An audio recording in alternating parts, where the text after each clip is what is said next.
Welcome back, and welcome to the final of our sessions in looking at the Gospel of St. Mark.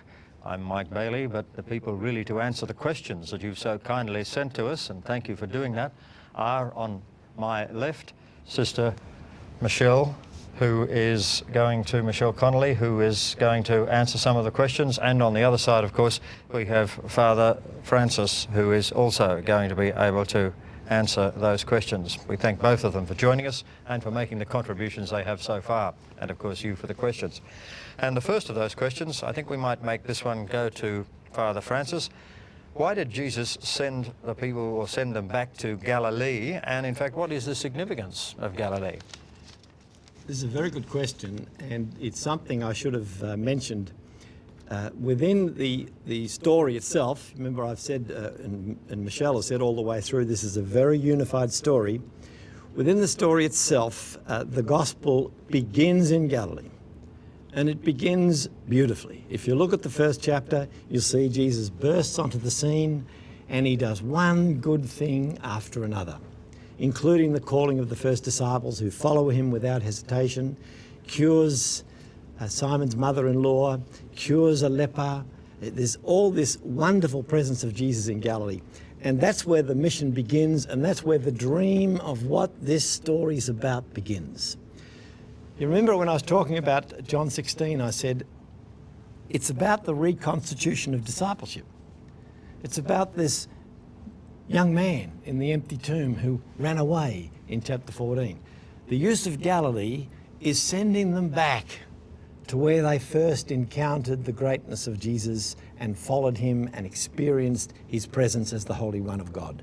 And that is now re-established. So they go back now with the risen Lord to where the story began and continues to this day. Thank you, Mike. Thank you. Our next question will pass over to Sister Michelle. Who was Mark writing for? That is, who were the readers of this gospel, and also why was it good news for them? Thanks, Mike. Actually, we really don't know specifically for whom Mark was writing. It's very possible that he was writing for whoever would listen to his gospel. We're sometimes inclined to think that we need to know who the readers were. The earlier letters of Paul, which had been written by this period, were written to particular communities. He addressed them at the beginning of each of his letters, to the saints in Colossae, or to the community in Corinth. So we know that it was a particular place, and we can identify the letter and make sense of the letter because we know what was happening at Corinth or at Philippi or wherever else Paul wrote to. None of the Gospels actually address themselves to a particular community. I know there is Theophilus in Luke, but apart from that, they don't address themselves to a particular community. I think Mark wanted to write for whoever would listen to the message that he had to offer. He wrote in fairly ordinary Greek that would have been accessible to most people in the ancient world, for whom at that period Greek was effectively the international language. He deliberately wrote, as we've tried to say, a very carefully crafted gospel, a gospel crafted by a very great theological imagination, but he wrote in actually relatively simple Greek, so that almost anybody who could hear a Greek play would be able to hear Mark's story and get what it was all about. Why was it good news? We find this hard to get because we are now so accustomed to being able to believe in the resurrection. Christians, in all our liturgical celebrations, we proclaim the faith that we have in Jesus' resurrection, that this opens life for us beyond this life. We need to try to imagine what it must be like for people who live without that hope. For them, life ends when life ends. And that means that this life here is all you get. And that means you've got to get out and get what you can get in this life, because that's all you're going to get. Therefore, life becomes a rat race where you try to get your share before somebody else gets it.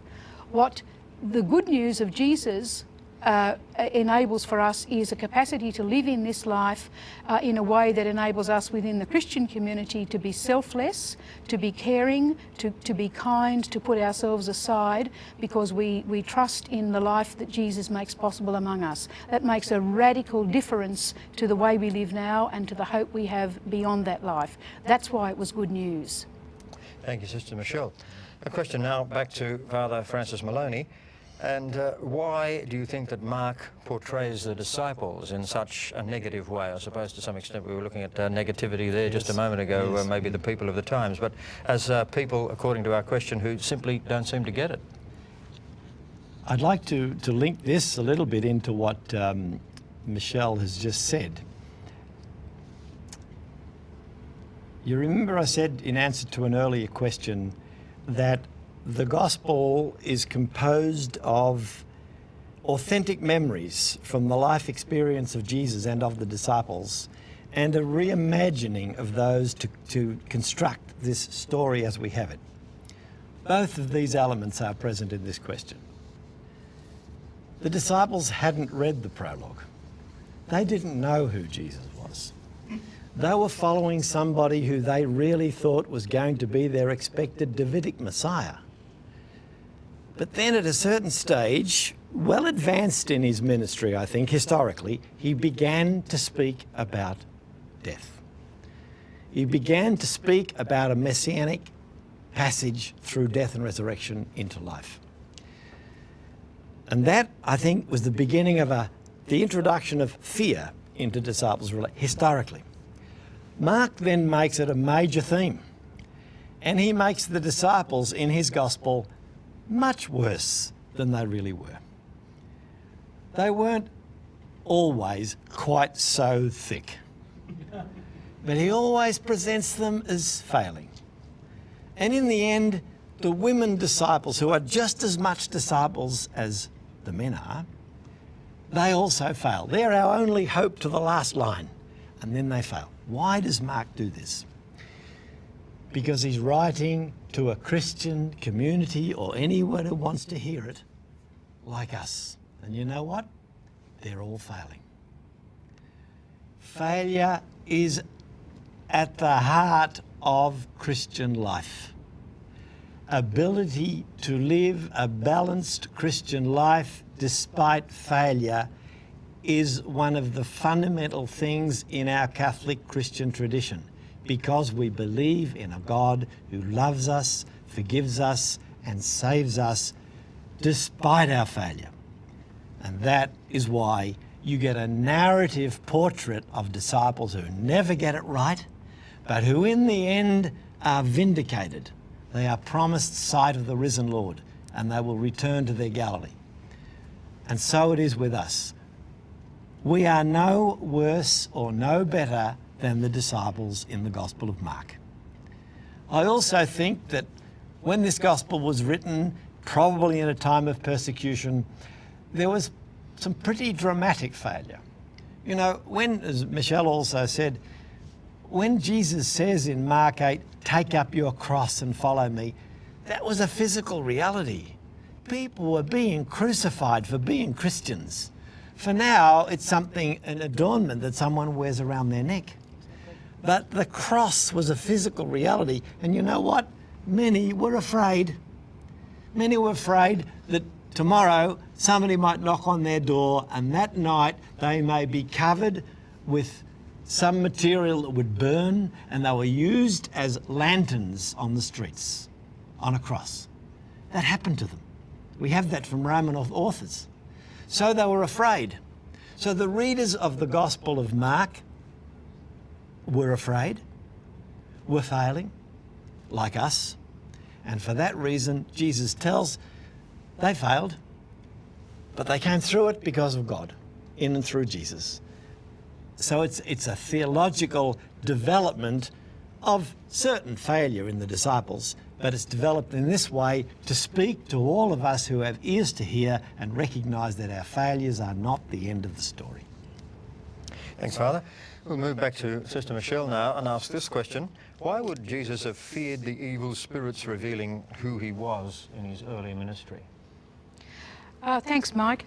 I think what this is about, really, with the evil spirits in particular, is that really there is a great contest of power between Jesus and the evil spirits, who really work for Satan.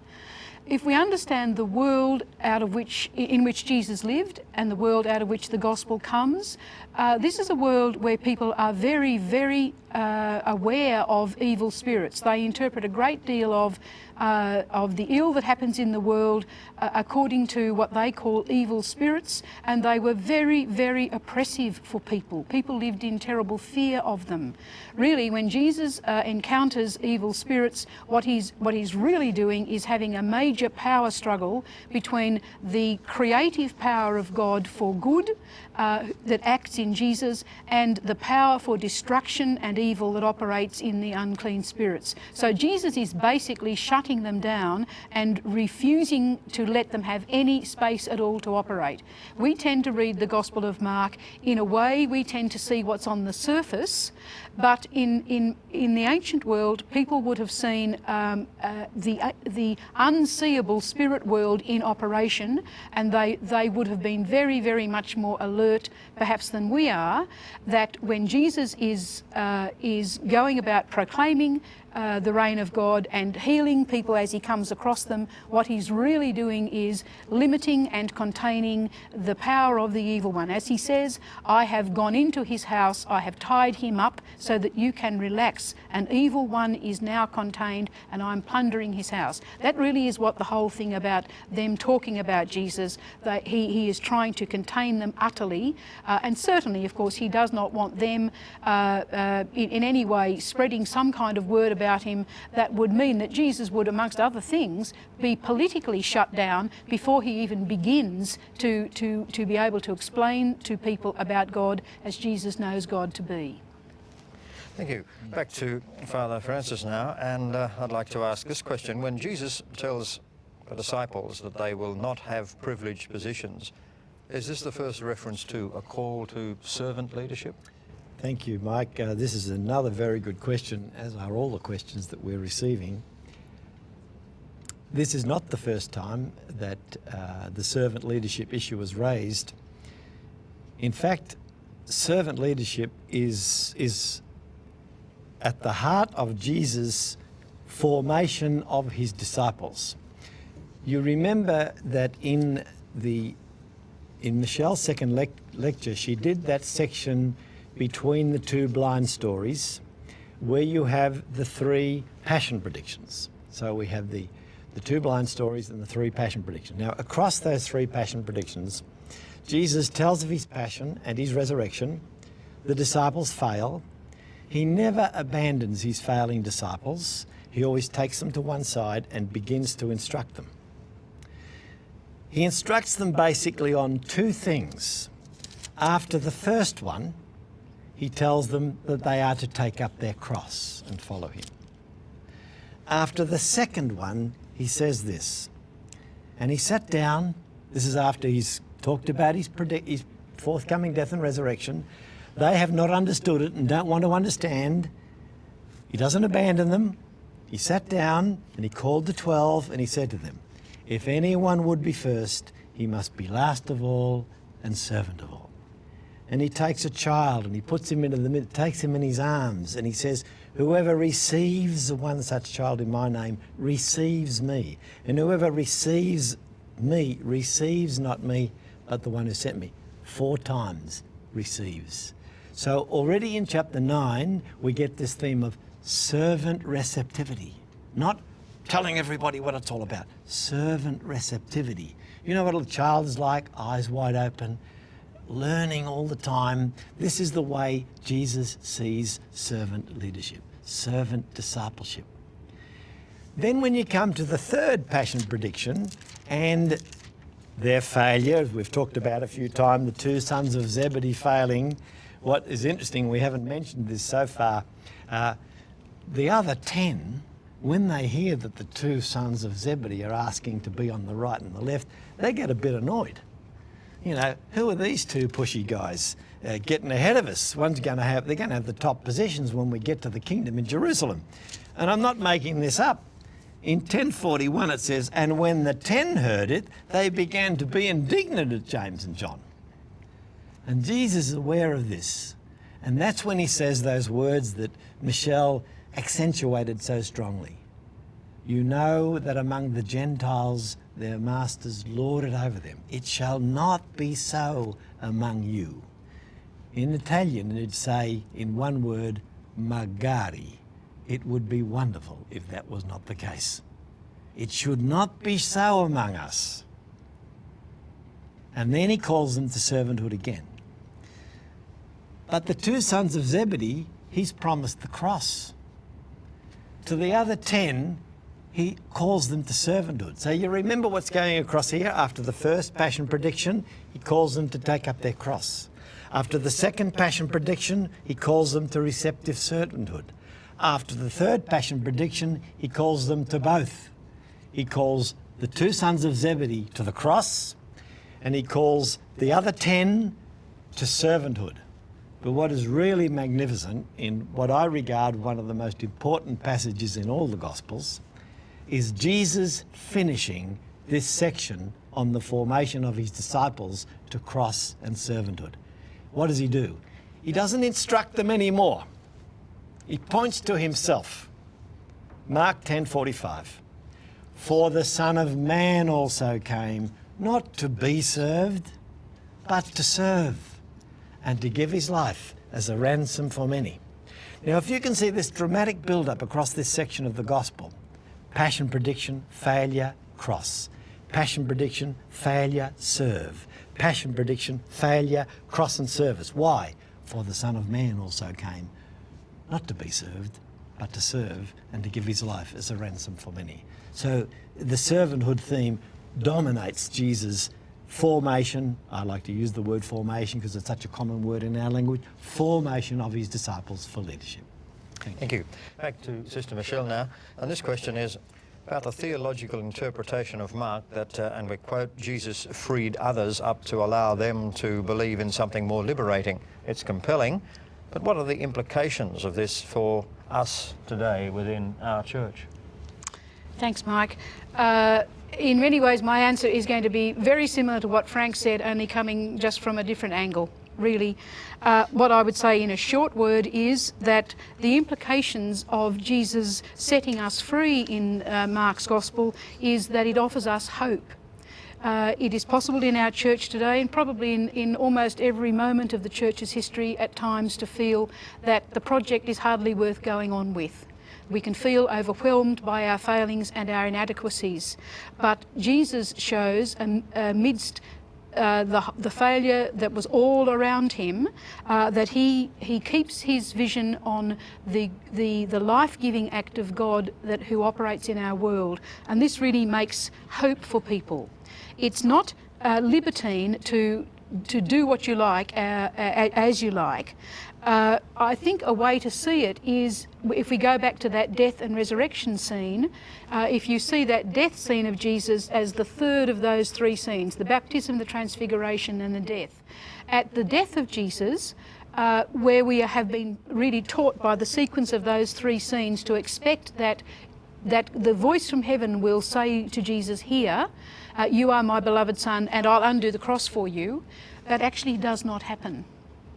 It's a moment of great reality. But if we have believed Jesus, then and this is the really great thing that this gospel teaches us, we have to believe even into death. What happens in the resurrection, when the women find the empty tomb and have the little gospel, a mini gospel virtually proclaimed to them, you are seeking Jesus, aren't we all? He died and was buried, but he has been raised and he's going before you to Galilee. What happens is that God has spoken in the baptism, God has spoken words in the transfiguration.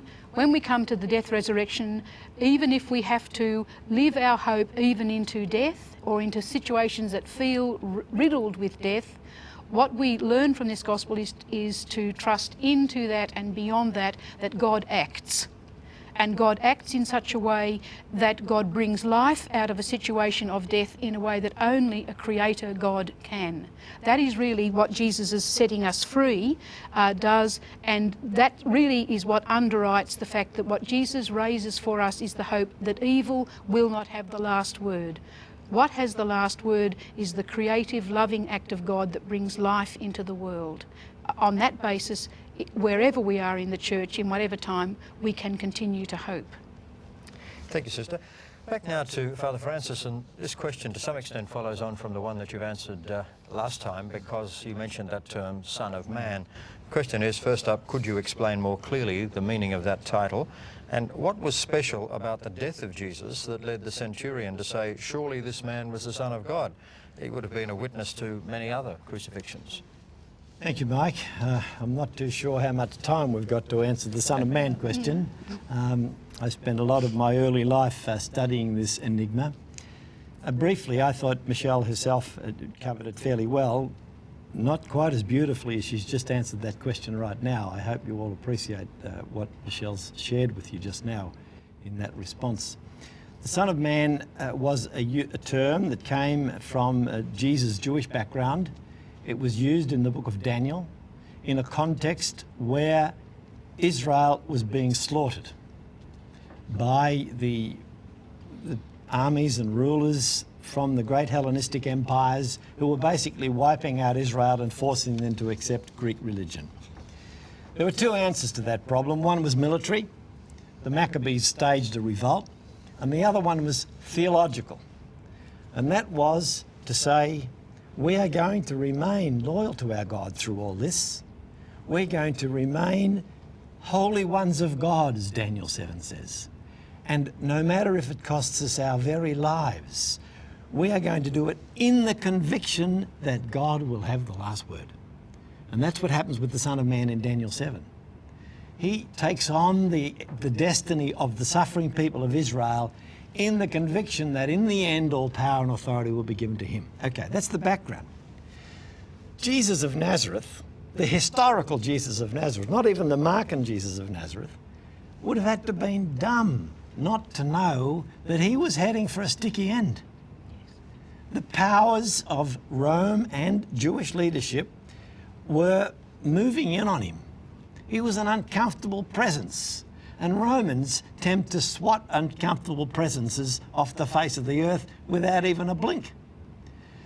So he, as a human being, had to think about, what is this all about? Why do I keep saying and doing these things? It's only taking me more and more towards this pretty ugly end. Absolutely.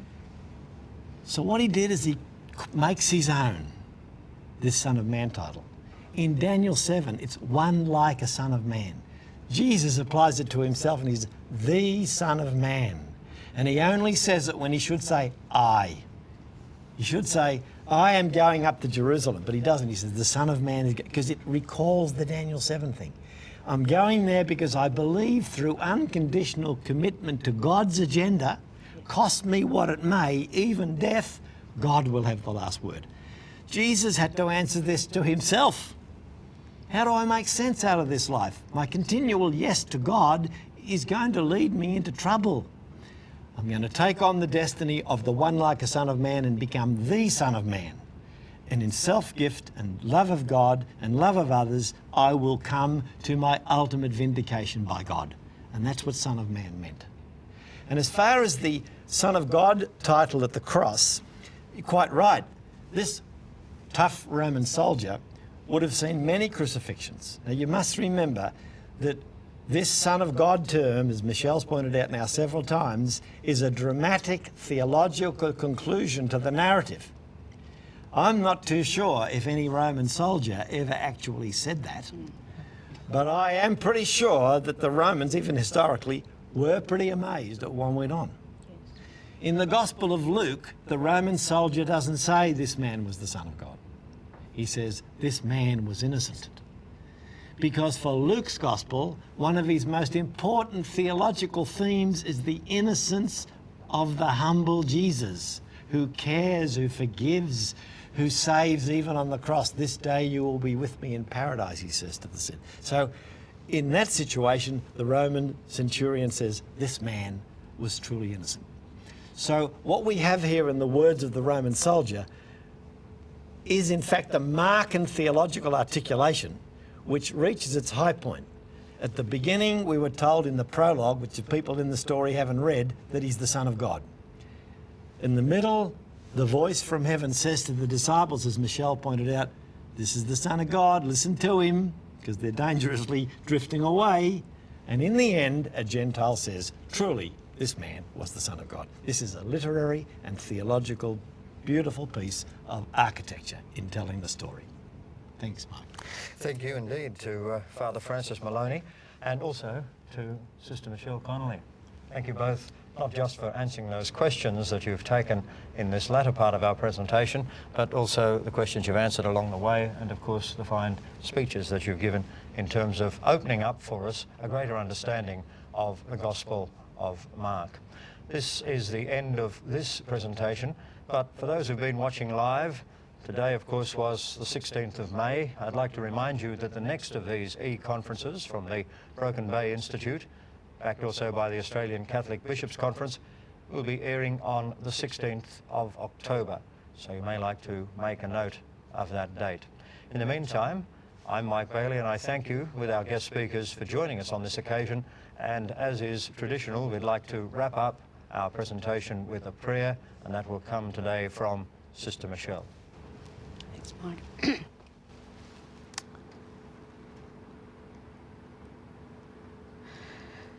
God, creator of all life, we thank you for the gift of this day, for the chance to break open the word of this gospel according to Mark. We thank you for the gift of the life of Jesus. We thank you for the grace that you give us in him. We thank you above all for the hope in the resurrection that Jesus makes possible in our world. We ask that as each of us all around the world go from this conference on to our daily lives, to our ministry of proclaiming the hope that Jesus makes possible, we ask that you will be with us, that you will enable us to know our own Galilees and to meet Jesus there, and to continue to walk our journey with him, having read his story, wiser and more understanding, more trusting in you as the one who brings us to life. And we make this prayer with great confidence in Jesus' name. Amen.